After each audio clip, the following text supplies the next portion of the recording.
Yo, once again, it's Olab Kuluto at isang magandang araw sa inyong lahat mga ka-Olab Kuluto.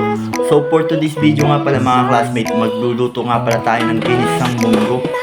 So yan nga pala yung ating mga ingredients na ating gagamitin at ipapakita ko sa inyo mga classmates. So inumpisahan ko muna nga pala mag-gayat dyan. Nang sa ganun, dire-diretso na tayo para sa ating ginisang munggo.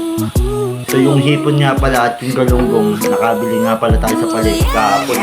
At ito nga yung gustong lutuin ni Bossing.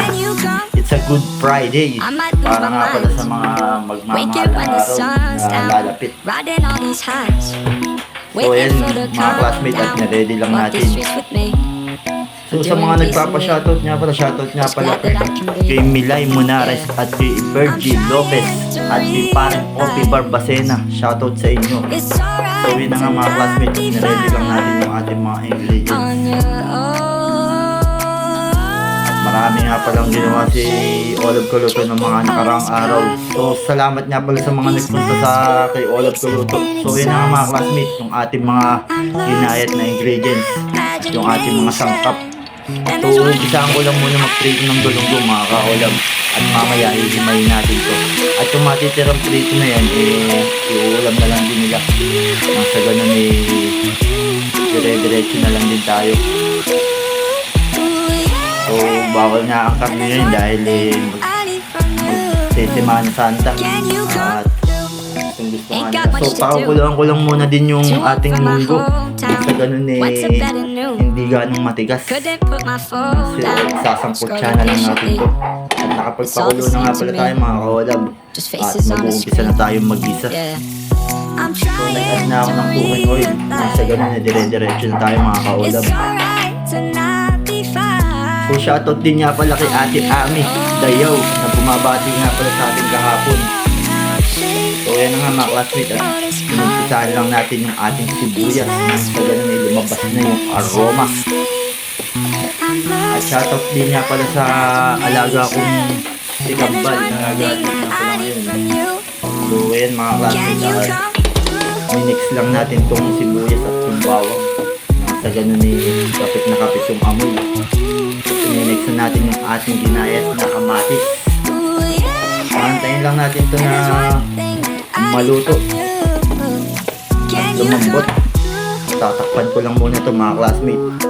Ang sa ganun dire-diretso na natin ilagay yung ating hipon.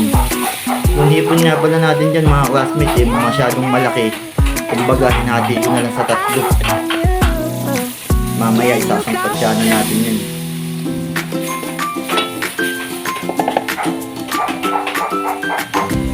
So yan na nga mga classmates, at ilalagay na natin yung ating hipon. So i-mix lang natin to na maluto mga classmates, at halu-haluin lang natin to.